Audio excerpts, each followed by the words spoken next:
शंकरं शंकराचार्यं केशवं बादरायणं श्रोत्रभास्कृतो वन्दे भगवन्तो पुनः पुनः ईश्वरो गुरुरात्मेति मूर्तिभेद विभागिनी व्योमवद्व्याप्त देहाय दक्षिणामूर्तये नमः। ॐ सहनो भवतु सहनो भुनक्तु सह वीर्यं करवावहै तेजस्विनावधीतमस्तु मा विद्विषावहै। ओम शांति शांति शांति। श्री सद्गुरु महाराज की जय। जितने तादाद में हैं उनके अनुसार जय घोष नहीं हुआ। हम लोगों को जय घोष पूर्ण समर्पण के साथ करना चाहिए।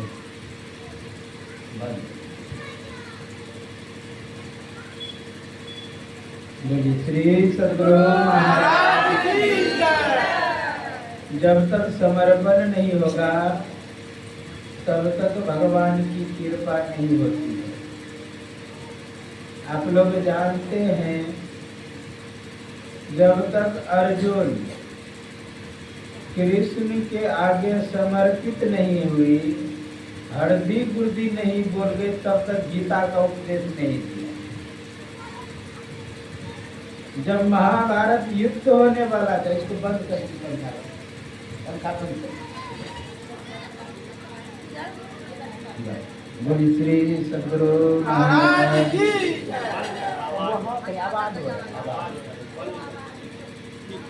बोली श्री सद्गुरु महाराज।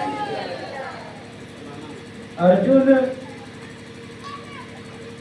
जब तक समर्पित नहीं हुए तब तक कृपा नहीं हुई। जब महाभारत युद्ध होने वाला था तो हिमालय से वेद व्यास आए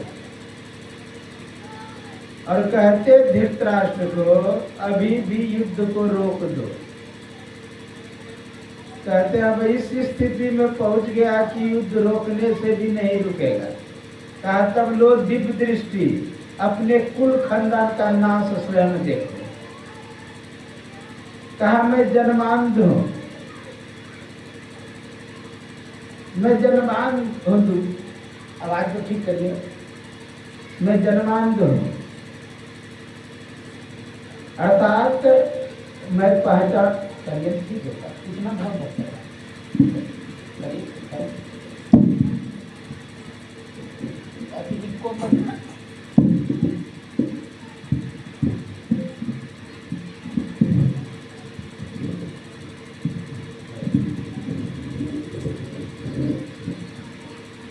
बोले श्री सद्गुरु महाराज।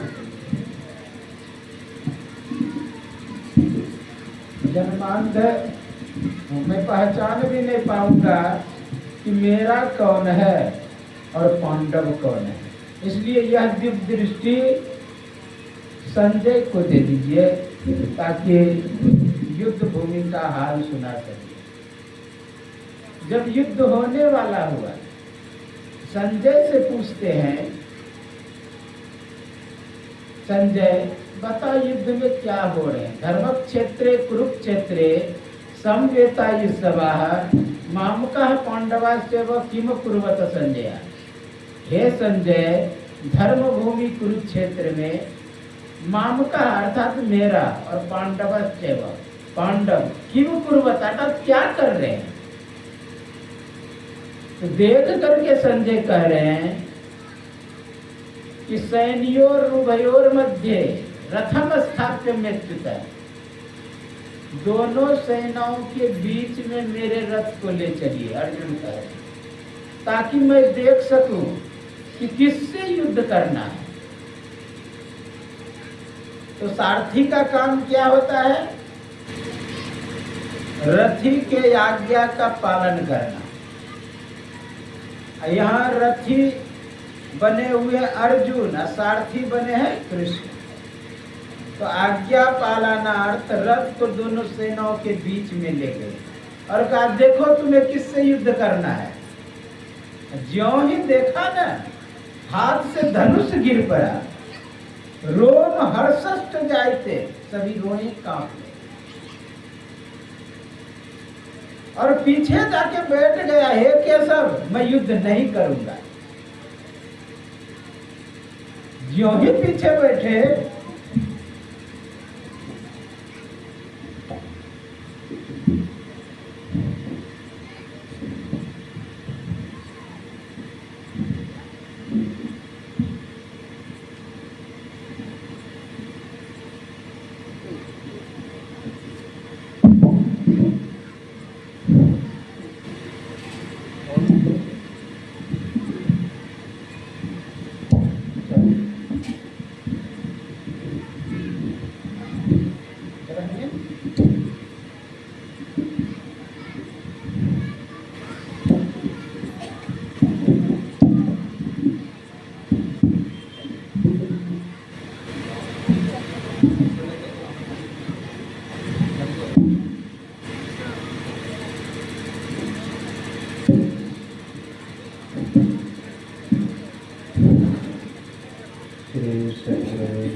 श्री सद्गुरु महाराज की जय।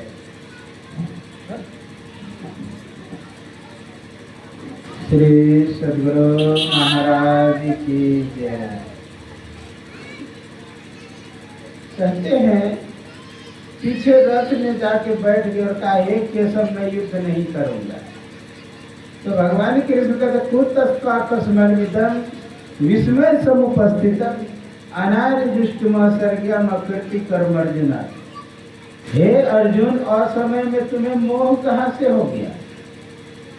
उठो और युद्ध करो। लेकिन तर्क देते हैं मैं किससे युद्ध करूं? सब तो अपना ही है। पुत्रांश पौत्रांश सखिल तथा, मेरा ही पुत्र और पौत्र है। श्याला संबंधी तथा, मेरा ही श्याला संबंधी, मैं किससे युद्ध करूं? फिर ललकारते तुम युद्ध करो। एक खतरनाक तर्क देते हैं क्या? गुरु नहत्वा हे महानुभाव भुंजे अभोगान रुधिर प्रदिग्धान। हे केशव, मैं गुरु लोगों को कैसे मारूं? आगे तो गुरु खड़े हैं जिसे मैं बचपन में ताकश्री करके गोद में बैठ जाता था। वो कहते थे मैं तेरा ताज नहीं, तेरे ताज का ताज हूं।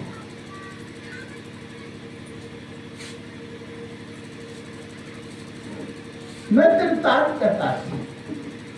इसलिए कैसे युद्ध करेगा? बहुत तर्क वितर्क करते हैं, लेकिन अंतिम में समर्पित हो जाते हैं। कार्पण्य दोषो पता स्वभावा पृच्छामि त्वां धर्म सम्मूढ़ चेता यच्छ्रेय निश्चितं ब्रूहि तन्मे शिष्यस्तेऽहं साधिमां त्वां प्रपन्नम्। करुणा से व्याप्त होकर के अर्जुन ने कहा, हे केशव, हे कमल नयन,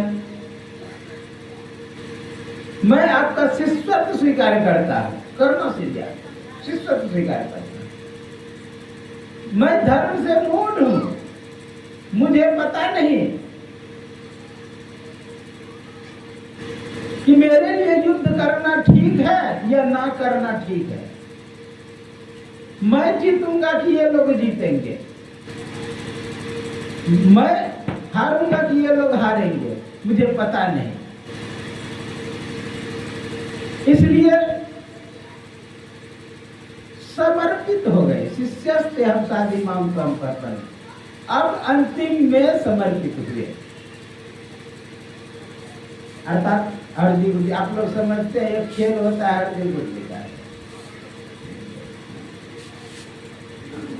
खेल होता है 10 बच्चे एकत्र हो जाते हैं और पानी में खेल होता है। ये बनता है चोर, उसका काम होता है किसी एक को पकड़ करके उससे बोलवाना हरदी गुरदी। पानी में इतना घोटता है, उसको दबाता है, वो तब तक नहीं बोलता है हरदी गुरदी जब तक उसको सामर्थ्य होता है, योग्यता क्षमता रहता है, तब तक नहीं बोलता। जब सोचता मर ही जाएंगे तब कहता है हरदी गुरदी। अंतिम में समर्पित हुए। इसलिए हम लोगों को भी समर्पित होकर के जय घोष करना चाहिए। बोलिए श्री सद्गुरु महाराज की जय। एक बार और हो जाए, श्री सद्गुरु महाराज की जय। सर्वत्र रूप में विराजमान आराध्य देव को कोटि से नमन। व्यक्त रूप में मंचस्थ बाबा बैठे हुए हैं बगल में। आप लोग देख रहे हैं भजन से आप लोग जो आनंदित हो रहे थे, अंदर के ऊर्जा को जो झिकझोरा जा रहा था। बिंदु दीदी से आप भजन सुन रहे थे, बगल में मंजू दीदी है, उनसे भी आप सुने होंगे। सभी के चरणों में नमन। यत्र तत्र अन्यत्र विराजमान संतजन, विज्ञजन, सज्जन वृंद, माता एवं धर्मशीला भक्तिमती बहनों के अंतस्थ विराजमान परमात्मा को मेरा नमन। अभी आप लोग यत्र तत्र से मनमोहन बाबू के सौजन्य से सत्संग में एकत्र हुए हैं। उसमें सदग्रंथ का पाठ भी सुनाया गया होगा। सुने कि ग्रंथ पाठ हुआ रामचरितमानस दार्शनिक प्रथम सोपान बालकांड से। सत्संग विषय सुनी समझहि जन मुदित मन, मज्जहि अति अनुराग, लहै चारि फल अचत तनु साधु समाय पर्याय। जहां जहां उपदेश वाक्य आया है वहां वह सुनने की बात जरूर आई। सबरी का प्रसंग उल्टाएंगे, उसमें शुरू में ही सुनहु सखा, नवधा भक्ति कहूं तो पाही सावधान सुनु, यानी सुनु शब्द आया। एक जगह और है सुनहु सखा, कह कृपा निधाना। गुरु महाराज का उपदेश वाक्य निकालेंगे पदावली में तो लिखा हुआ सुनिए सकल जगत की बात। अर्थात सुनने का बहुत महत्व है। कोई कह सकते हैं कि सुनने से क्या होगा? सुनने से बहुत कुछ हो जाता है। आप नहीं भी समझे, सुन करके भी बहुत कुछ हो जाता है। अच्छा, एक बात, कहीं कहीं विवाह में जो बाराती जाता है डीजे बजता है, उसमें समझ में भी कभी कभी नहीं आता है कि क्या सब बोल रहा है। लेकिन डीजे जो बजता है वो जो शरीर पर धक्का मार, मैं देखा हूँ बच्चा सब खूब उछलता है। बच्चा उछले तो चलेगा क्योंकि उसका स्वभाव है। लेकिन आश्चर्य युवती सब उछलती है, वो नाचे तो ठीक है, उसका भाई उम्र है नाच रहे। अब बूढ़ी भी उछलती है, गजब बात। बूढ़ी को मर्यादा में रहना चाहिए, सिस्टम तंत्र व्यवस्था में रहना चाहिए, वह क्यों चल रही? जानते हैं बात क्या होता है? अंदर में ऊर्जा पर वह शब्द धक्का मारता है, अंदर में वो हिलने लगता है। अंदर यदि हिले तो बाहर कितना देर स्थिर रहेगा, इसलिए बाहर भी हिलने लगता है। अभी आप लोग बिंदु दीदी से भजन सुने होंगे और सभी ताली भी बजाई होंगे और सर भी हिलाए होंगे। कारण क्या है? अच्छा, ये ध्वनि यंत्र बज रहा है तो इसकी कोई महत्ता नहीं है, क्योंकि इसमें तार लगा हुआ है वहां से। हाँ, ये बजे तो चलेगा, लेकिन आपके पास तो तार लगा नहीं हुआ, कहीं है कोई तार? फिर भी आप क्यों बजने लगते हैं? आप क्यों तरंगित होने लगते हैं? आप क्यों सर हिलाने लगते हैं? आप क्यों नाचने लगते हैं? कारण क्या है? अच्छा भजन लगा इसलिए ताली भी, सर भी हिलने लगा। एक गायक को एक सम्राट ने आमंत्रित किया था, बहुत अच्छा गाता था। सम्राट के यहाँ आमंत्रित हुआ और उसने घोषणा किया, इसके गाने पर कोई ताली नहीं बजाएगा, अगर ताली बजाए उसका हाथ काट दिया जाएगा। फिर कहा, इसके गाने पर कोई सर नहीं हिलाएगा, जो सर हिलाया उसका गला काट दिया जाएगा। अब कौन गला कटवागे, कौन हाथ कटवागे? सिस्टम में बांध दिया, तंत्र व्यवस्था में।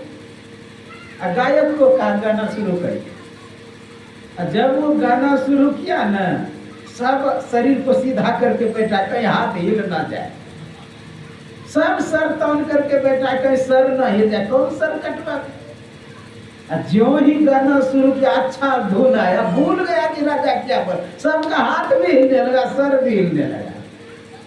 ये है सुनने का, ये है सुनने का प्रभाव। सुनने से क्या नहीं होता है? अंदर जो ऊर्जा है ना, वह तरंगित होने लगता है, हिलने लगता है। तो बाहर कितना देर रोक के रखेंगे? बाहर से सिस्टम है, तंत्र है, लेकिन अंदर में सिस्टम तंत्र व्यवस्था कहाँ है? अंदर का ही चीज बाहर दिखने लगता है, प्रदर्शित होने लगता है, प्राकट्य होने लगता है। ये मत समझिए कि हाथ हिल रहा है, हाथ में शक्ति कहीं और से आई है जो दिखाई भी नहीं दे रहा है। कोई सर हिला रहा है, मत समझिए कि सर हिल रहा है, अंदर में कोई और हिला रहा है जो दिखाई भी नहीं देता है। ये बल्ब जो ट्यूबलाइट जल रहा है, इसको अहंकार हो जाए कि मैं स्वयं जलता हूं, इसकी मूर्खता है। इसके अंदर शक्ति कहीं और से आती है जो दिखाई भी नहीं दे रहा। वही विद्युत पंखे के अंदर घुस गया है और पंखे को चला रहा है। पंखे को अहंकार में स्वयं चलता हूं तो पंखे की मूर्खता है। फ्रिज को अहंकार हो गया कि मैं स्वयं ठंडा करता हूं, उसकी मूर्खता है। उसके अंदर शक्ति कहीं और से आई है, ऊर्जा, एनर्जी, विद्युत। उसी तरह आप हाथ को नहीं हिला रहे, आपके अंदर कहीं और से शक्ति आई है, तब हिल रहा है। आंख नहीं देखती, आंख के अंदर कहीं और से शक्ति आती है। कान स्वयं नहीं सुनता, कान के अंदर शक्ति कहीं और से आती है। पैर स्वयं नहीं चलता, पैर के अंदर शक्ति कहीं और से आई। यहाँ तक कि ये जो पूरे 33 करोड़ देवी देवता है, सब विभागी देवता है, विभाग बटा हुआ है। ब्रह्मा का भी बटा, विष्णु का भी, शिव का भी। आप जानते हैं, सृजन, पालन, संहार, ये विभाग सबका है। और विभाग का संचालक एक सुप्रीम पावर है, विधि हरि शंभु नचाव निहारे। जब हनुमान को बांध करके रावण के आगे उपस्थित किया तो रावण से पूछा, कर तुम कौन हो? कहा, जाके बल बिरंची हरि ईसा, पालत सिरजत हरत दस सीसा। जिसके बल से ब्रह्मा जी सृष्टि करते हैं, अर्थात ब्रह्मा के अंदर बल नहीं है। ब्रह्मा किसी और के बल से कार्य करते, विष्णु किसी और के बल से जो दिखाई भी नहीं देती है, जाके बल विरंची हरि, हरि यानी विष्णु, जाके बल विरंची हरि ईसा, जिसके बल से ब्रह्मा जी सृष्टि पालन और संहार करते, ब्रह्मा विष्णु में। कोई मान लिए विधायक के पास रहता है, उसका चलने बुलने और चलने का ढंग अलग हो जाता है, उसका शक्ति काम नहीं कर रहे, वो विधायक का शक्ति काम कर रहा है। कोई बहुत बड़े बदमाश के बॉस के पास रहता है, उसका चलने का ढंग अलग हो जाएगा, बोलने का ढंग अलग है, उसका शक्ति नहीं है। वो जो बदमाश के पास रह रहा है ना, बॉस के पास, उसकी शक्ति काम कर रहा है। आप देखिएंगे किसी के पास हथियार रहेगा, उसका बोलने का ढंग अलग, उसका काम नहीं, वो हथियार का शक्ति काम कर रहा है। उसी तरह ये पूरा सृष्टि जो है, जो देवी देवता है, सबका संचालक सुप्रीम पावर है, और उसी का हम लोग आज शक्ति का पूजा कर रहे हैं। आज किसकी शक्ति की है पूजा? छठी कात्यायनी। कात्यायनी कौन थे? कत नाम का एक ऋषि था, कत का पुत्र हुआ कत्या, कत्या भी ऋषि हुए, और कत्या का पुत्र हुआ कत्यायन। कत्यायन ने घोर तप किया भगवान का, घोर तप किया। जब घोर तप किए, जानते हैं, भोजन त्याग दिए, कुछ दिन के बाद जल भी त्याग दिए, निर्जला, कुछ दिन के बाद सांस को भी रोक लिए। हम सब देवी देवता भाग के आए, क्योंकि गति रुक गया सृष्टि का, भाग के आए। हे ऋषिवर, आपको क्या चाहिए? देवी भी आई, सब देवता भी आए, और कहते हैं कि आज्ञा शक्ति देवी के स्वरूप में मुझे पुत्री चाहिए। तो सभी देवता ने मिल करके शक्ति को उनके गर्भ में स्थापित किया, कात्यायन के पत्नी के गर्भ में। उसी से जो पुत्री हुआ, उसी का नाम पड़ा कात्यायनी। कात्यायनी को क्यों उत्पन्न करना पड़ा? इसलिए उत्पन्न करना पड़ा, एक महिषासुर नाम का राक्षस, इसको महिषासुर मर्दनी भी कात्यायन को कहते हैं। एक महिषासुर नाम का राक्षस था, वो तीनों लोगों पर विजय प्राप्त कर लिया था, स्वर्ग नरक सभी पर। देवता को उसके स्थान से निष्कासित कर दिया था, भगा दिया था, इतने शक्तिशाली। तो अच्छा, ये महिषासुर थे कौन? रंभ और करम्भ नाम का दो भाई थे। दोनों भाई अमर होने के लिए तप करने लगा, भजन करने लगा, भक्ति करने लगा। जल में घुस करके कर्म तपस्या कर रहा है।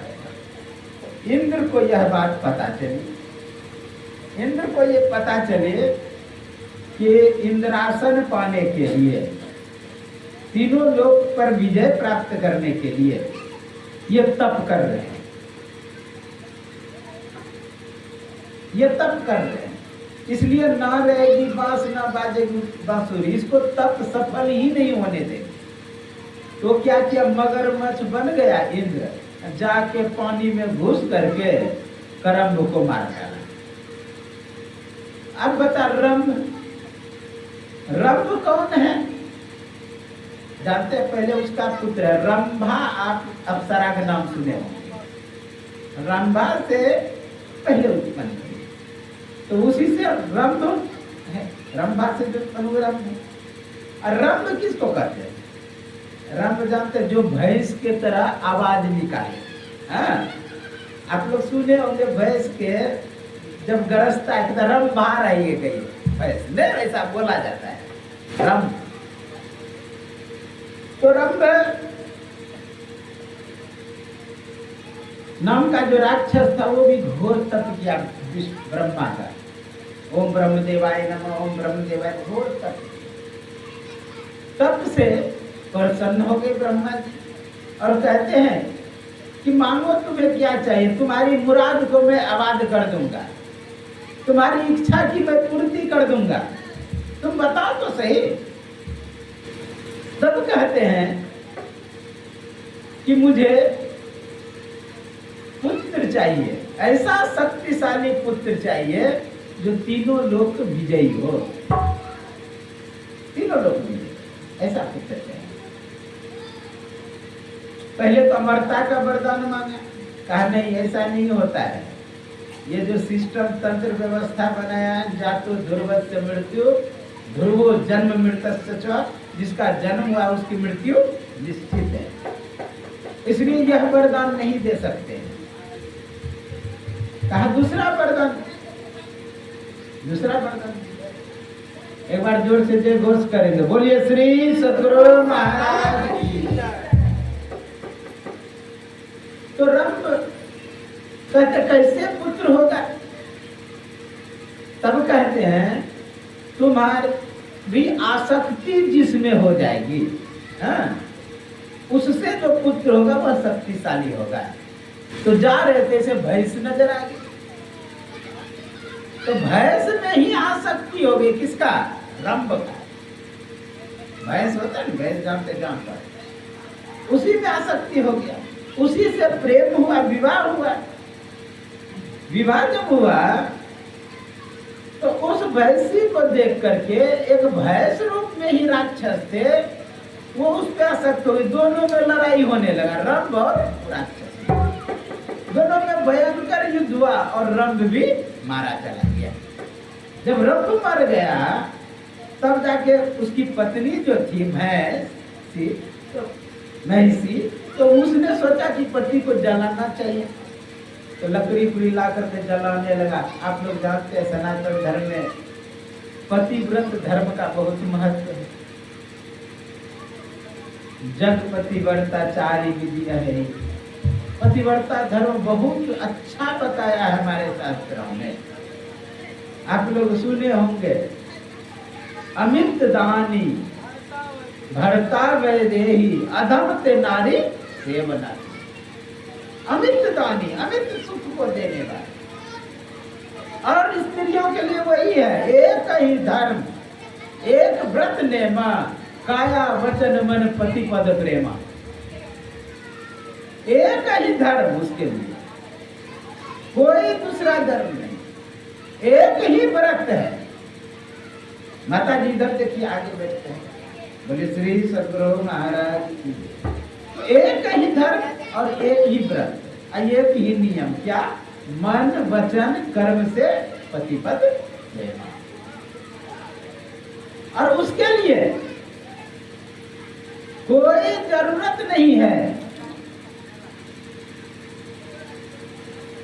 उसके लिए कोई जरूरत नहीं केला का पूजा करें, हाँ, दूसरा धर्म नहीं, व्रत नहीं, उसके लिए कोई जरूरत केला का पूजा, केला बारी का पूजा करें, कोई जरूरत नहीं कि आम के पौधा का पूजा करें, कोई जरूरत नहीं बट वृक्ष में धागा लपेटे। एक ही धर्म, एक व्रत नेमा, एक ही नियम, मन और वचन और कर्म से प्रतिबद्ध। इस बात को महिषी भी जानती है, विचार करिए, जो जानवर रूप में है वो भी सोचती है कि पतिव्रत धर्म का पालन करना।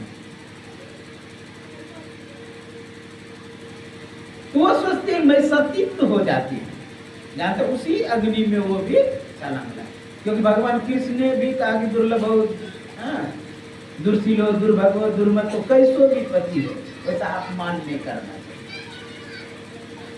तो भैंस भी उसमें दौड़ते, लेकिन उसके गर्भ में बालक पल रहा था, उसी के पेट को फाड़ के निकला वही हुआ महिषासुर। उसी महिषासुर को मारने के लिए कात्यायनी मां उत्पन्न हुई, उससे भयंकर युद्ध हुआ और मारा गया, क्योंकि उसे वरदान था कि न मानव मार सके, न दानव मार सके, न देवता मार सके। तो किसका रूप बने? स्त्रियों। इसलिए बहुत महत्व है। मैं बोल रहा था सुनने का महत्व, सुनने का इतना महत्व है। बोलिए श्री सद्गुरु।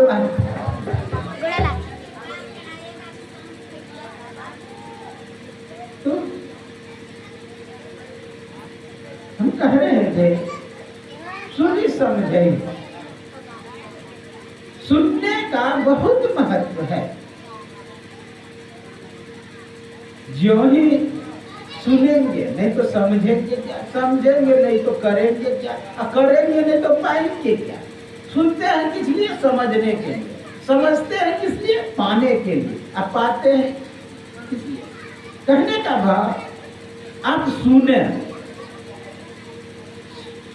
सुन के ही कोई शिष्य होता है और सुन के ही कोई गुरु बनता है, सुन के ही कोई बहुत बड़े कलेक्टर बनता है, डीआईजी बनता है, सब सुन करके। सुनने का इसलिए बहुत महत्व है। जानते हैं निर्जीव भी सुनता है, सजीव सुने तो सुने, निर्जीव का भी सुनने से परिवर्तन होता है, बदलाव होता है।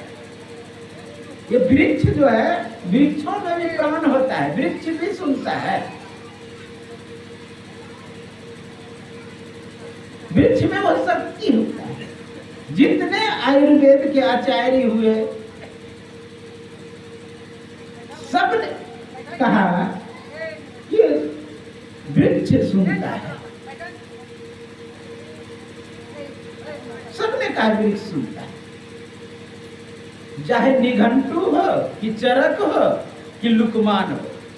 लुकमान के विषय में तो आया कि लुकमान जाके वृक्षों के पास, जरी के पास बात करते थे कि तू किस बीमारी में काम आने वाला है। आप लोग सुने, मरते समय कह गए लुकमान मृत्यु का कोई दवा नहीं। तो वृक्षों से बात करते, और वैज्ञानिक भी इस बात को सिद्ध कर दिया है कि वृक्ष सुनता है। वृक्ष में लगा दिया यंत्र, और जब लकड़हारा ज्यों ही घुसे जंगल में, सब वृक्ष कांपने लगे। पता नहीं आज किसकी पारी है। आज अगर लकड़हारा घर में निश्चित कर लिया है कि अमुक वृक्ष को काटना है, तो वह वृक्ष रोने लगता है। वैज्ञानिक सिद्ध किया इस बात। आज वैज्ञानिक इस बात को सिद्ध कर रहा है, वृक्षों में प्राण होता है। हमारे शास्त्र में पहले वर्णित है, श्रीमद् भागवत महापुराण में दूसरा श्लोक है, यम प्रवजन्ति मुपैति मुपैति कृत्यम विरह कातर द्वैपायना जुहात पुत्रेति पुत्रेति तर्वो विनेदु। यहाँ पर प्रसंग है कि समय सुखदेव आचार्य दुख के डर से गर्भ से माया त्यागी। ज्यों ही जन्म लिया सुखदेव मुनि, सीधा तपस्या के लिए भागा, और पीछे से पिताजी दौड़ रहे हैं, पुत्रेति पुत्रे, पुत्र पुत्र तुम कहाँ जा रहे हो? अभी ना तुम्हारा जन्म संस्कार हुआ है, ना जन्म संस्कार हुआ है, कहाँ संन्यास लेने के लिए जा रहे हो? रुको रुको। वो आगे भाग रहे, पीछे से दौड़ते जा रहे हैं। वेद व्यास के मोह को दूर करने के लिए, संदेह को दूर करने के लिए, तुम्हारा पुत्र क्या है जानते? वृक्षों ने झुक करके प्रणाम किया। विनेदु मतलब होता है वृक्ष। वृक्षों ने झुक करके प्रणाम किया, हे सर्वभूति अंतर्यामी। फिर भी मोह दूर नहीं हुआ व्यास का। आप लोग जानते, आगे गया है, कुछ माताएं स्नान कर रही थी अर्धवस्त्र में, ज्यों ही सुखदेव मुनि निकले तो कोई फर्क नहीं पड़ा। ज्यों ही वेद व्यास गए, शरीर पे वस्त्र रख लिए, पहन। तो वेद व्यास पूछते हैं कि हे देविया, मेरा पुत्र जवान था, तुम उसे देख करके वस्त्र शरीर पर नहीं रखी, मैं बूढ़ा हूं, मुझे देख करके आपने रखी। कहा कि हे वेद व्यास, आपके मन में अभी भी द्वैत है, आपको स्त्री पुरुष का ज्ञान है। वो जो आपका पुत्र जा रहा था ना, सुनी चाहे सोपा के जो पंडिता समदर्शी ना, तो कुत्ता बिल्ली सिंह आदि सभी में ब्रह्म का दर्शन करता था। परमात्मा का दर्शन करना। इस सर्व खलमिदं ब्रह्म, यह स्थिति आ गया था। भूतेषु भूतेषु विचित्य धीरा प्रत्यास्म लोकादभृता भवन्ति। भूतेषु सप्तमी का बहुवचन है। संपूर्ण भूतों में, अर्थात मिट्टी, जल, अग्नि, वायु, आकाश, ये पांचों को पंचभूत कहते हैं। संपूर्ण भूतों में ब्रह्म का दर्शन करना, अर्थात मिट्टी में मिट्टी का दर्शन न करना, ब्रह्म का दर्शन करना। जल में जल का दर्शन न करना, ब्रह्म का दर्शन करना। वायु में वायु का दर्शन न करना, ब्रह्म का दर्शन करना। अग्नि में अग्नि का दर्शन नहीं करना, ब्रह्म का दर्शन करना। आकाश में आकाश का दर्शन न करना, ब्रह्म का दर्शन करना। शंकराचार्य कहते हैं वायु ब्रह्म, खम ब्रह्म, ज्योति ब्रह्म, सर्व खलमिदं ब्रह्म। संपूर्ण जगत ब्रह्म है। उन्होंने कहा अंधकार में क्यों देखूं, क्या अंधकार ब्रह्म नहीं है? पूरब में क्यों देखूं, क्या पश्चिम में ब्रह्म नहीं है? उन्होंने सर्व खलमिदं ब्रह्म सिद्ध किया। संपूर्ण जगत ब्रह्म, अर्थात सभी में ब्रह्म है। वहां पर मोह दूर हो गया। अर्थात कहने का भाव वृक्ष भी सुनता है। एक अमेरिका में बहुत बड़ा चमत्कार हुआ। एक दार्शनिक नित दिन कैक्टस के पौधा में जल डाले। कैक्टस समझते हैं? एक चपरा कांटा होता है जो सब पूरे कांटा कांटा ही होता है, चिपटा ऐसा देखे होंगे। तो वही वृक्षों में नित दिन जल डाले और बोले कि मैं तुम्हारी भाषा समझ नहीं पा रहा हूं, लेकिन तू अगर मेरा भाषा समझ रहा है तो एक दिन एक डाल बिना कांटा का निकल के दिखा।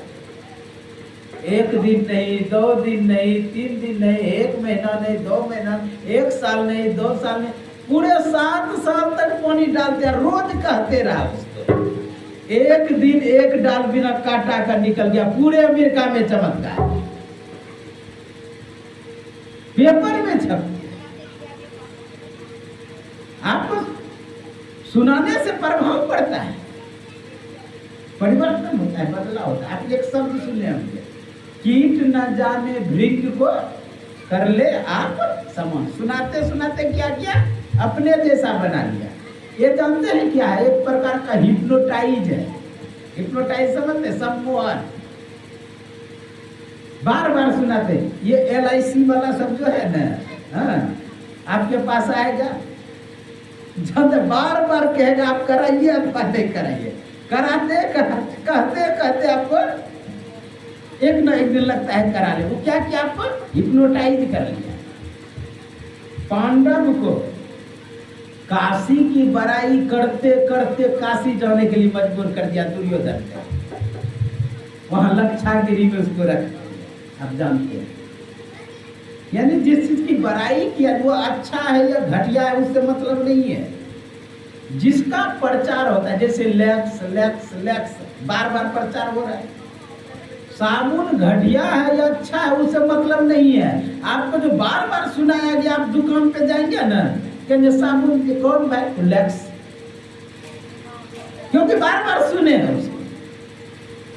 ये हिप्नोटाइज है।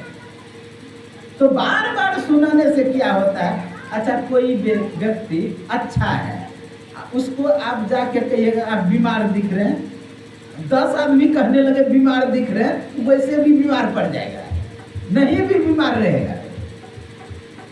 एक स्कूल चल रहा था, विद्यार्थियों ने विचार किया सर कभी छुट्टी नहीं देते हैं, इसलिए छुट्टी लेना चाहिए, कुछ करना चाहिए। सब विद्यार्थी ने विचार किया कि ये करना है। क्या करना है, तुम चले जाओ घर पर। गुरु जी के घर पर चला गया।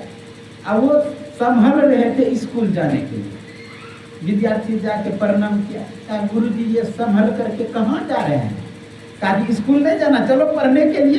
कहा गुरु जी आपका चेहरा सूखा हुआ है। इतना केवल बोल दिया, आगे नहीं बोला है। फिर जो ही गेट पे पहुंचा, गेट पे दूसरा विद्यार्थी मिल गया। कहा गुरु जी कहाँ है जा रहे हैं, आप बीमार लग रहे हैं। अब तो थोड़ा उसको लगने लगा, 2 व्यक्ति कर लिया। रास्ते में एक विद्यार्थी विद्यार्थी मिल गया। गुरु जी कहाँ जा रहे हैं? अरे चलो पढ़ने नहीं जाना है। गुरु जी आप कैसे पढ़ाइएगा, शरीर में ताकत लग रहा है आपको? उसके मन में बोले हो ना हो। यहाँ तक ठीक था, जब स्कूल गया, स्कूल में सब विद्यार्थी सर झुकाए खड़ा है। कहा क्या हुआ तुम लोगों को, पढ़ोगे नहीं? कहा गुरु जी कैसे पढ़ाइएगा, आप तो बीमार पूरा दिख रहे हैं। कहा जा आज छुट्टी है। छुट्टी कर दिया। अब घर में जाके पत्नी से कहता है मैं बीमार हूँ, खाट पे लेट गया। खाट पे लेट गया। अब डॉक्टर बुलाया, डॉक्टर दवा सुइया दे रहा है, अब ठीक ही नहीं हो रहा है। एक विद्यार्थी अपनी माँ से कहा कि माँ जानते हो ऐसे ऐसे करके हम छुट्टी लिए है। तब माँ जाके दौड़ के वहाँ मास्टर को कहे कि विद्यार्थी आपके साथ ऐसा किया। अब तुरंत रोग समाप्त हो गया। वैसे कहने का बार बार कोई चीज कहने से वो काम करने के लिए मजबूर हो जाता है। यह सुनने से बहुत महत्व है। उपनिषद क्या है? उपसर्ग है, निउपसर्ग है, सदअपसारण्य धातु है। गुरु और शिष्य का संवाद, समीप में बैठना, उपनिषद। निषेध मतलब बैठना, और मतलब समीप में। गुरु और शिष्य का संवाद बार बार कहते कहते परिवर्तन होता है, बदलाव होता है। सजीव सुने तो सुनते, निर्जीव भी सुनता है। आप लोग जानते हैं कौरव और पांडव दोनों जुआ खेलने में माहिर थे। तो कौरव पक्ष से गोटी पालने वाला था शकुनी मामा। शकुनी मामा कहते भांजे तुम क्या लोगे?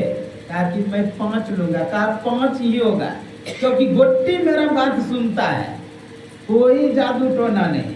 वो क्या करता, गोटी ले लेता था, कहता था 5 हो जा, 5 हो जा, गोटी को सुनाता था, अब पटकता था, 5 ही होता था। क्या कारण है? जब विचार तरंग के द्वारा 80% ऊर्जा निकलती है, परिवर्तन हो जाता है, बदल जाता है। एक आप प्रयोग करेंगे, देखिए निर्जीव भी कैसे सुनता है। एक गिलास पानी ले लेंगे, अब उस गिलास, एक गिलास पानी में 2 बूंद चिकना पदार्थ डाल देंगे, जैसे तेल है, कड़ू तेल। तो देखेंगे गोल ऐसा फूल जाएगा। उस पर पत्ती तोड़ करके आप रख देंगे, या नहीं तो खर पतवार पर रख दें।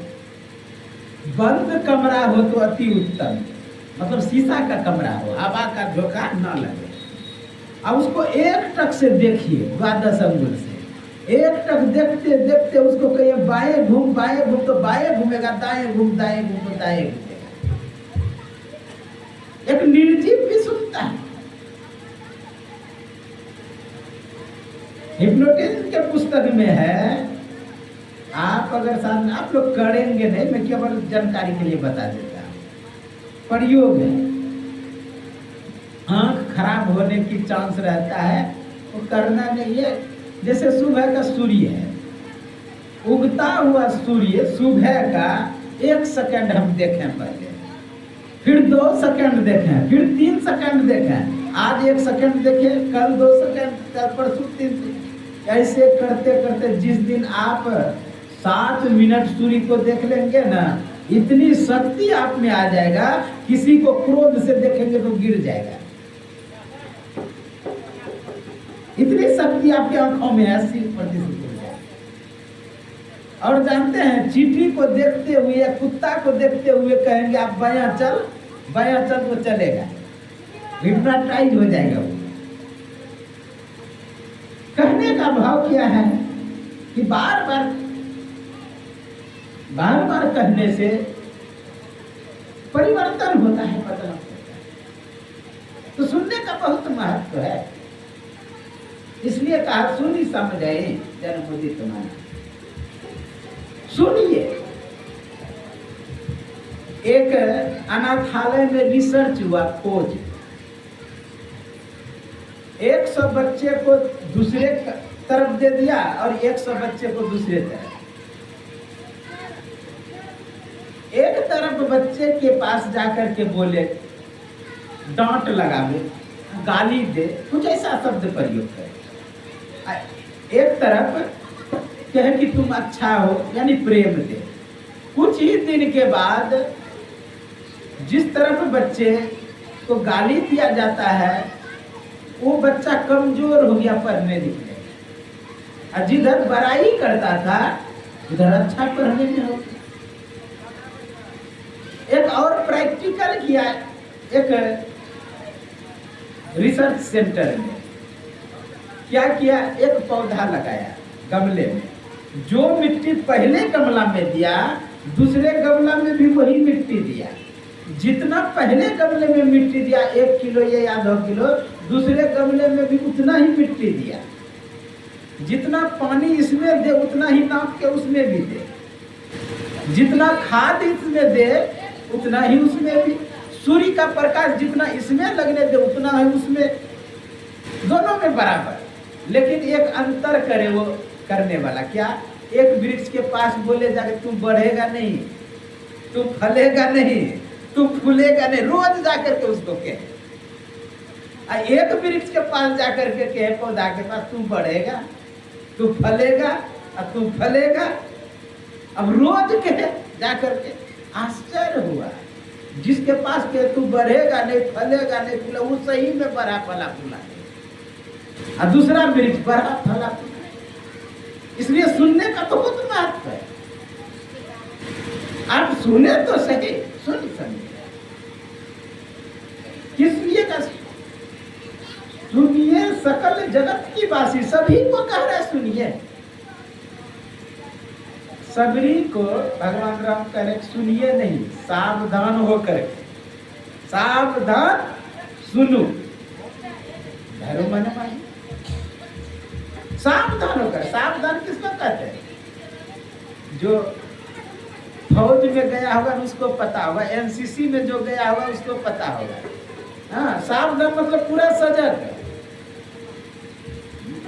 इधर उधर हलचल नहीं। आश्चर्य की बात तो तब है, सबरी को जब सावधान कही जा रहे, सबरी अकेली थी फिर भी सावधान करे। इसका मतलब हम लोगों को कहा गया है, उन लोगों को जहाँ अधिक होता है वहाँ खटपट होता है, छटपट होता है, जहाँ अकेला होता है नहीं होता है। तो हम लोगों को उपदेश किया गया है, इसलिए सावधान होकर के सुने। यदि सुनेंगे तो स्वाभाविक परिवर्तन होगा, बदलाव होगा। हम लोगों को सावधान होकर के सुनना चाहिए। सुनी समझे, इसलिए समझे मत ही अति अनुराग, अति अनुराग से आप सुनिए।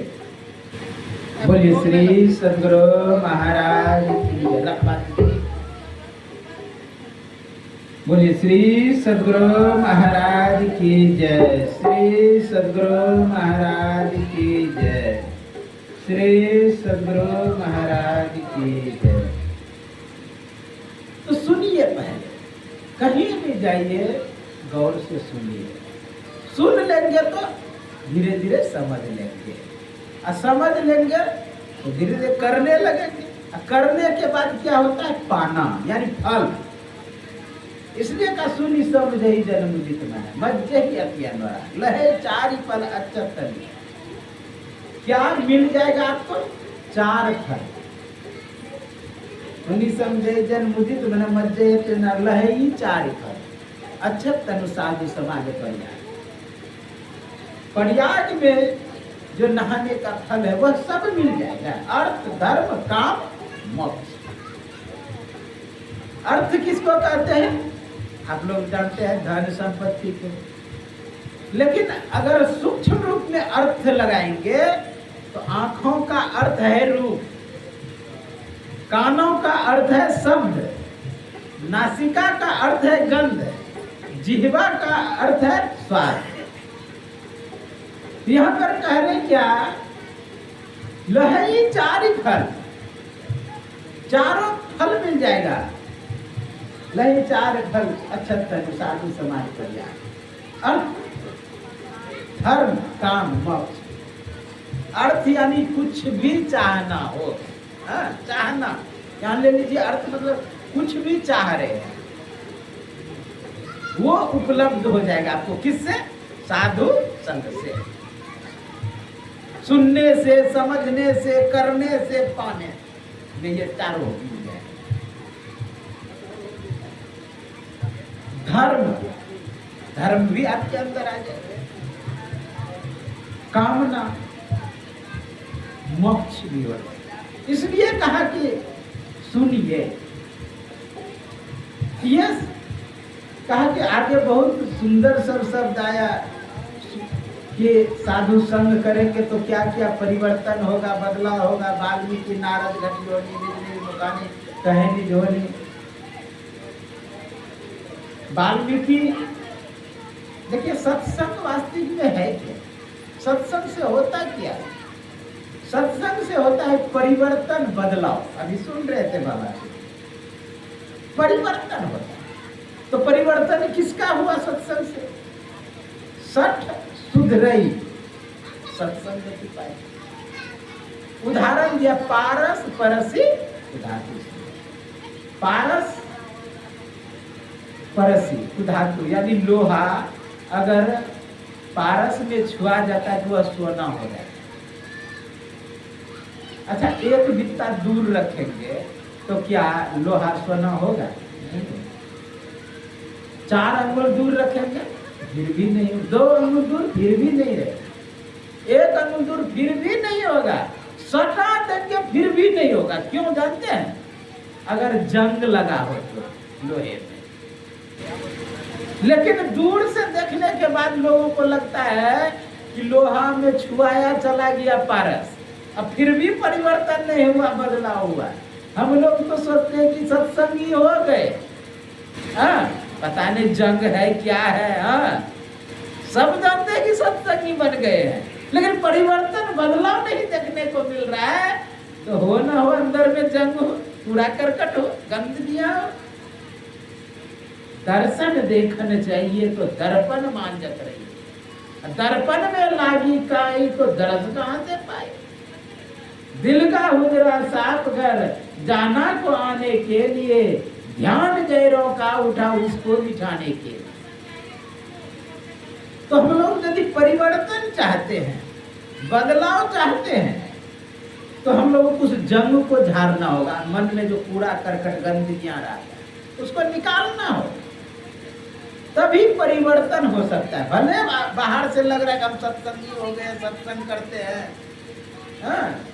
बहुत दिन से कर रहे हैं, जैसे पारस दूर से देखने वाला लगेगा छुआया हुआ है लोहा, लेकिन बशर्ते उसमें जंग लगा हुआ है। जंग को झाड़ दीजिए, पारस परस सुधार। आप लोग और एक शब्द सुने होंगे, काक होई पिक बकौ मराला। कौवा कोयल हो जाता है और बगुला हंस हो जाता है। कभी देखे कि सत्संग हो रहा है, बगल में कौवा कौं कौं करते करते कुहू कुहू करने लगे? नहीं देखे होंगे। अब बगुला कभी हंस बनते देखे हैं? नहीं देखे। बशर्ते बात क्या है, कटुवादी मधुरभाषी हो जाता है, हिंसक अहिंसक हो जाता है। कटुवादी यानी कौवा का बोली कैसा होता है? करकसा। कटुवादी कौवा कौं कौं करता है, लोगों को अच्छा नहीं लगता है। लोग उसे उड़ा के भगाना चाहता है। एक कौवा भागे भागे विदेश जा रहे थे, बॉर्डर पे मिल गई कोयल। कोयल कहते मामा कहाँ जा रहे हैं आप? कहा कि मैं विदेश जा रहा हूँ। कहा किस लिए? कहा वहाँ मैं गाना गाऊंगा ना, लोग ताली बजाएंगे, स्वागत करेंगे, माला पहनाएंगे, इनाम देंगे। अब मैं यहाँ गाता हूँ तो कोई माला नहीं पहनाता है, ना स्वागत करता है, ना सम्मान करता है। दूर का ढोल सुहावना होता है, इसलिए दूर जा रहे हैं। कोयल ने कहा माफ करेंगे मामा, आप कहीं चले जाइए, आपके बोली पर कोई ताली नहीं बजाएगा, आपके गाने पर कोई माला नहीं पहनाएगा, न स्वागत करेगा। आप अपना बोली सुधार लीजिए, आपको यहाँ भी सम्मान होना शुरू हो जाएगा। कटुवादी मधुरभाषी, हिंसक अहिंसक। कहने का भाव बगुला हंस बन जाता है, यानी कटुवादी मधुवादी हिंसक। बगुला क्या होता है? हिंसक होता है। आप देखेंगे लगेगा कि नदी किनारे ध्यान कर रहा है, वो ध्यान करता है कि मछली को देखता है। हिंसक भाव है अंदर से, बाहर से लग रहा है कि ध्यान कर रहा है बगुला। नामी है बको ध्यान, उदाहरण दिया है। ध्यान कैसा होना चाहिए? बगुले के तरह उदाहरण भी दे दिया है, लेकिन उनके अंदर के चित्त का वर्णन नहीं किया है। चित्त में क्या घूम रहा है उस बगुले के अंदर, उसका वर्णन नहीं किया है। केवल बाहर को देख करके उपमा दे दिया है। बशर्ते अंदर का जब विश्लेषण करेगा तो जानते हैं तब उदाहरण नहीं देता। अंदर का यदि विश्लेषण समझता, उसके भावों को समझता, भाव को प्रकट करता, प्रदर्शित करता। आश्चर्य आजकल लोग होता है, किसको किसको नहीं मान लेता है, पूज लेता है। मैं एक जगह कथा कर रहा था, कथा के क्रम में ही अनेकों मूर्ति बनाया था। श्रीमद् भागवत का कर रहे, अनेकों मूर्ति बनाया था। सबका पूजन करे माता लोग, इतनी भोली भाली माँ सबका पूजा करे। ठीक है, मैं सबका पूजा करो क्योंकि सबने उपकार किया है आपका। लेकिन देखे बगल में एक ऐसा मूर्ति बनाया था, एक व्यक्ति शराब पी करके घोलटा है, हाँ, और उसके बगल में एक कुत्ता बना दिया, कुत्ता पेशाब कर रहा है उसके मुंह में। अब मैया इतनी भोली भाली, उसका भी अगरबत्ती जला रहा है। शराब भी तो मस्त होगा, भाई मेरा भी पूजा होता है। अब बनाया है कि भाई कि तुम इससे शिक्षा लो, तो उसका भी पूजा करना शुरू कर दिया। गजब है। मैं देखा अगरबत्ती जला रही वहां पर बढ़िया से मूर्ति, ये नहीं देख रहा है कि क्या हो रहा है यहाँ पर, ये दिमाग में नहीं आता पाए। मतलब शराबी के मुंह में यदि घोलट जाता है तो कुत्ता पेशाब करता है, ये हाल होता है, दुर्गति होता है, ये दिखाना चाह रहे हैं। इसलिए शराब मत पियो, ये कहना चाह रहे वहां पर। लेकिन जब शराबियों का पूजा होने लगे वो तो और मस्त रहे, हाँ? कि मेरा तो पूजा हो रहा है, और मेरा पूजा हो तो हो, मेरी मूर्ति का भी पूजा हो रहा है। अब उसका हो तो हो, जो कुत्ता बगल में उसका भी पूजा होता है। गजब का लोग है। कहने का भाव है हम लोग कटुवादी मधुर भाषी, हिंसक अहिंसक। कहां पर होता है? तो साधु संग से होता है। आप लोग जानते हैं अंगुली मार डाकू थे, हिंसक नाम था उसका पहले। बुद्ध उनके पास गया और बुद्ध ने कहा कि एक डाल तोड़ करके ला। डाल तोड़ के कहा पुनः उसी जगह लगा दो। कहा जोड़ टूट गया, क्या जुड़ सकता है? कहा जब तुम जोड़ नहीं सकते हो तो तोड़ते क्यों? अच्छा, बड़ा काम तोड़ना है कि जोड़ना? जो काम तुम नहीं कर पा रहे हो वो काम बड़ा है। कहा ऐसा होता है? कहाँ होता है? उसका हृदय परिवर्तन हो गया, बदल के चरणों में गिर गया,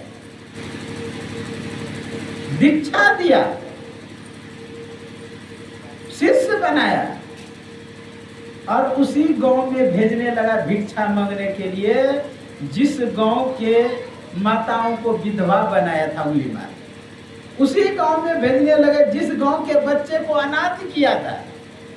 जब भिक्षा मांगने के लिए भेजे, कभी डंडा मारे, कोई थूक फेंके, कोई गाली दे, आ करके कहा हे भंते, मैं उस गांव में भिक्षा मांगने नहीं जाऊंगा। वहां तो लोग थूक फेंकते हैं हम पर, लोग गाली देते हैं, डंडे से मारते हैं, मैं उस गांव में नहीं जाऊंगा। कहा उसी गांव में जाओ। बुद्ध उस गांव में तब तक भेजते रहा जब तक उस गांव के लोग उसका पूजा नहीं करने लगा। ये है हिंसक के बाद अहिंसक। आप लोग सुने होंगे, जो कोई मिले उन सो नर होई पवित्र लगे हरिरंगा, दोष कलंक सबय मिट जाए, नीचौ होय जात उतंगा, जो अति मलिन मीर गंग मिलत होय जात है गंगा। जो उनसे मिलता है यानी परमात्मा से या संत से, जो कोई मिले उनको न कोई पवित्र। संत किस में रंगे रहते हैं? हरि रंग में। तो लगे हरि रंगा, जो जिस रंग में रंगे हुए रहते हैं उसी रंग में रंग देता है। आप लोग सुने होंगे, मैं भी भजन थोड़ा कर दो, गाई अति बड़े। हमार चोला रंग दे ओ मुरली वाले, हमार चोला रंग दे ओ मुरली वाले, ओ मुरली वाले ओ बंसी वाले, ओ मुरली वाले, ओ मुरली वाले ओ बंसी वाले, ओ मुरली वाले ओ बंसी वाले, हमार चोला रंग दे ओ मुरली वाले, हमार चोला रंग दे। सभी गाएंगे। हमार चोला रंग दे ओ मुरली वाले, हमार चोला रंग दे। ये जिस रंग में तेरी गैया रंगी है, जिस रंग जिस रंग में तेरी गैया रंगी है, जिस रंग की है उसी रंग में रंग दे ओ मुरली वाले, उसी रंग में रंग दे ओ मुरली वाले, हमार चोला रंग दे ओ मुरली वाले। जिस रंग में तेरी गोपी रंगी है, जिस रंग में तेरी गोपी रंगी है, जिस रंग है गोपी रंगी है श्याम, गोपी रंगी है, गोपी रंगी है श्याम गोपी, उसी रंग में रंग दे ओ मुरली वाले, उसी रंग में रंग दे ओ मुरली वाले।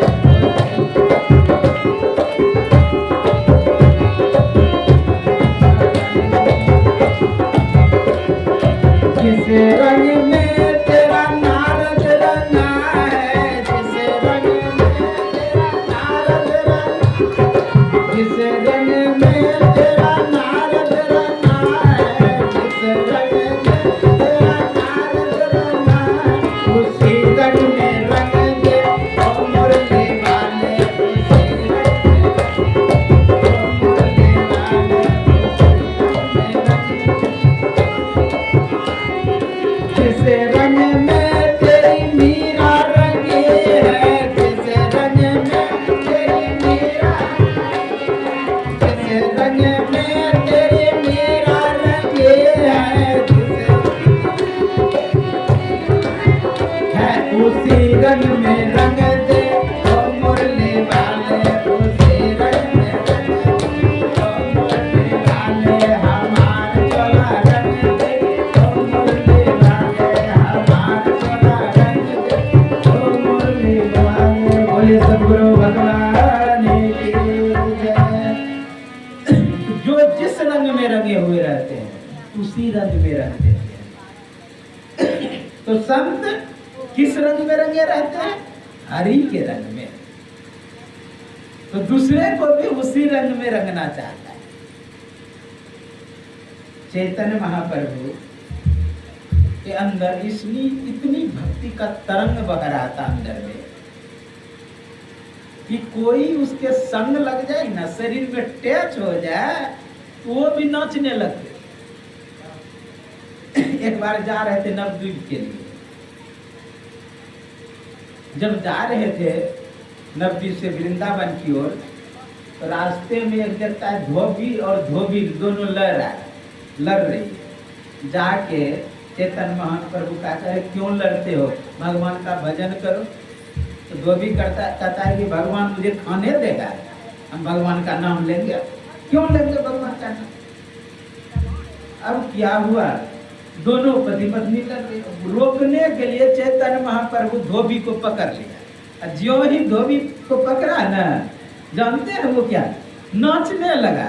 श्री कृष्ण चैतन्य प्रभु नित्यानंदा, हरे राम हरे कृष्ण राधे गोविंदा, श्री कृष्ण गोविंद हरे मुरारी, हे नाथ नारायण वासुदेव, श्री कृष्ण चैतन्य प्रभु नित्यानंदा, हरे राम हरे कृष्ण राधे गोविंदा। बोले सद्गुरु भगवान की जय। तो इस तरह नाचने लगे। तो पत्नी सोचती है कि क्या हुआ मेरे पति देव को। अब उसको रोकने के लिए कि नाचे नहीं, पकड़ी उसकी पत्नी। अब पत्नी भी नाचने लगी। हरे श्री कृष्ण चैतन्य प्रभु नित्यानंदा, हरे रामा हरे कृष्ण राधे गोविंदा। अब पत्नी पकड़े तो ठीक है, वो नाचने लगी। उधर से गांव वाला आया कि दोनों को हुआ क्या। उसको रोकने के लिए वो भी पकड़ता है, वो भी नाचने लगा। पूरा गांव का गांव तरंगित हो। कहने का भाव क्या है, जिस रंग में रंगे थे उस रंग में रंग दिए। जो कोई मिले उन सोनर वही पवित्र लगे हरि रंग, पवित्र हो जाता, शुद्ध हो जाता, हरि रंग में रंग जाता है, वही पवित्र लगे हरि रंग। दोष कलंक सब मिट जाएगा। जो भी आपके अंदर दोष कलंक है सब मिट जाएगा। लोग तब गुण को ग्रहण करने लगेगा, दुर्गुण को नहीं ग्रहण करेगा। लाख दुर्गुण लोग मान लिए कि कोई टीका टिप्पणी पर करते हैं, लेकिन पहाड़ उठाया वो गुण कहाँ जाएगा है? 7 कोस का पहाड़ 7 दिन तक 7 वर्ष का बालक रखे, कितनी बड़ी उपलब्धि है। तो गुण को लोग ग्रहण करने लगेंगे, दोष कलंक सब मिट जाए। नीचम होई जात कुतंगा, उदाहरण दिया, जो अति मलिन नीर गंग मिलत होई जात है गंगा, सुंदर शुद्ध करे जगमाही बरसो। हिमालय से गंगा निकलती है, वहां शुद्ध रहता है, पवित्र रहता है। ज्यों ही आगे बढ़ता है उत्तर काशी का जितना शिविर का नाला है सब गंगा में, हरिद्वार के जितना नाला है सब गंगा में। यमुना का पानी तो दिल्ली में देखने का मन नहीं करता है, अब वो भी गंगा में आके विचार करिए। वो नाला का पानी जी पर रखेंगे कभी? भागलपुरे का नाला का पानी जी पर रखेंगे? नहीं रखेंगे। छिड़काव लेंगे? छिड़काव भी नहीं लेंगे। बोतल में भर के गोसाई घर में रखेंगे? नहीं रखेंगे। वही जब गंदा नाला जब गंगा में मिल जाएंगे तो बटसर में जाकर के आप बोतल में भी भरेंगे, जी पर भी लेंगे, छिड़काव भी लेंगे और पूजा में भी रखेंगे। अर्थात जो अति मलिन नीर गंग मिलत हो जाते हैं गंगा, सुंदर शुद्ध यानी शुद्ध हो जाता है, पवित्र हो जाता है। सत्संग का एक अर्थ होता है संस्कार, और संस्कार का अर्थ क्या होता है? सम उपसर्ग है। जो पढ़े लिखे हैं वो जानेंगे। सम उपसर्ग है, संस शब्द बना है सुट प्रत्यय होकर, और डिक्रिया करने धातु से कार शब्द बना है। डूखा आदि रहता है, टूडवा से लोप होता है, जो संज्ञा फलता क्री बनता है, क्री से कार होता है, घय प्रत्यय होकर। सम्यक प्रकार शुद्धिकरण, पवित्रीकरण, जंग को झाड़ देना, मैल को ढाह देना, ये होता है संस्कार का। सत्संग एक संस्कार, गुरु महाराज रखे हैं 5 संस्कार, संस्कारा अंक पुस्तक गीता प्रेस से निकलते, उसमें दिया गुरु महाराज कि सत्संग एक संस्कार है, मतलब शुद्धिकरण, पवित्रीकरण। और संस्कार प्रकाश में आया पवित्र संस्कार है, जो पवित्र कर दे, शुद्ध कर दे, वही है संस्कार। यह नहीं तो योग्यताम संस्कार है, जो योग्य बना दे वही है संस्कार। तो सत्संग एक संस्कार है। अच्छा, प्रथम भक्ति संतन कर संगा, तो संग से क्या हुआ? परिवर्तन बदला। का कोई है उदाहरण? का सबरी स्वयं उदाहरण है। सबरी स्वयं उदाहरण है। क्या उदाहरण है? पहले जन्म में क्या थी? खिखिरनी, सभी दिन आप लोग जानते हैं।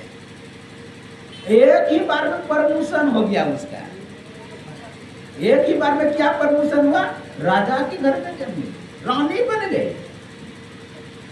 विचार की, भले वो रानी स्वीकार नहीं की कि हम रानी रहे, ऊंचे घर में रहे, बिल्डिंग में रहे, वो स्वीकार नहीं की, क्योंकि उनका एक मत था कि सुख के माथे सिल पड़ा, नाम हृदय से जाए, बलियारी व दुख की पल पल नाम रहे।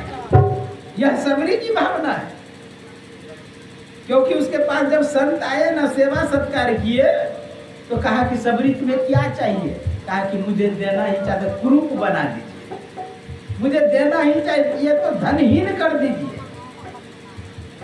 अरे सबरी, तू आशीर्वाद मांग रही कि साथ मांग रही है?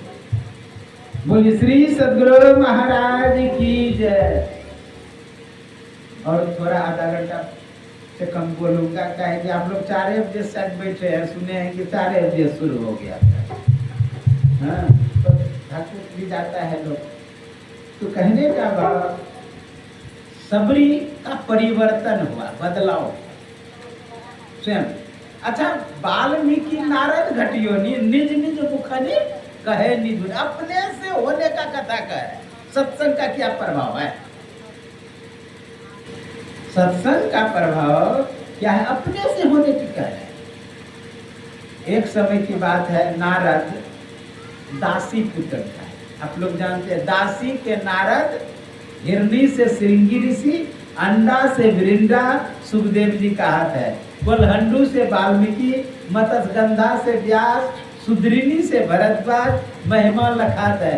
कहे कवि केशवदास, कहाँ लोग करो बगान, सत्संग के प्रभाव से ब्राह्मण पद पाए। सत्संग के प्रभाव से सभी ने श्रेष्ठ पद पाया। दासी पुत्र था पहले नारद, एक ही बार में प्रमोशन हो गया। क्या? ब्रह्मा का मानस पुत्र बन गया। विचार करिए, एक ही बार में। इसलिए कहा सत्संग लागी रहो रे भाई, तेरी बिगड़ी बात बन गई। कहा किसी का बना, ध्रुव की बन गई, प्रहलाद की बन गई, हरि सुमरन बैराज रे तेरी अच्छी बनेगी। ध्रुव प्रहलाद सबका बन गया। पूज्य होत नर जगत में अस सत्संग प्रभाव, अस सत्संग प्रभाव जिमी मीरा बाई, सुपच सुदर्शन पूज्य पूज्य रे दास चमारा। सब क्या हो गए? पूज्य हो गए। किसके प्रभाव से? सत्संग के प्रभाव से। पूज्य होत नर जगत में, असत्संग प्रभाव। इसलिए हम लोगों को सत्संग लागी रहो रे भाई। सुनिए गौर से, एक बार वेद व्यास अतृप्त अवस्था में बैठे हुए थे। माता जी आगे में बैठते हैं, इधर उधर नहीं करिए, नहीं तो पीछे जाके बैठे, ठीक रहेगा। बोलिए श्री सद्गुरु महाराज की। तो वेद व्यास एक बार अतृप्त अवस्था में बैठे हुए थे, असंतुष्ट अवस्था में बैठे हुए थे। उधर से नारद बाबा आए। नारद बाबा कहते हैं कि आप जिस तरह बैठे हो, लगता है धनवान व्यक्ति का धन जिस तरह खो जाए।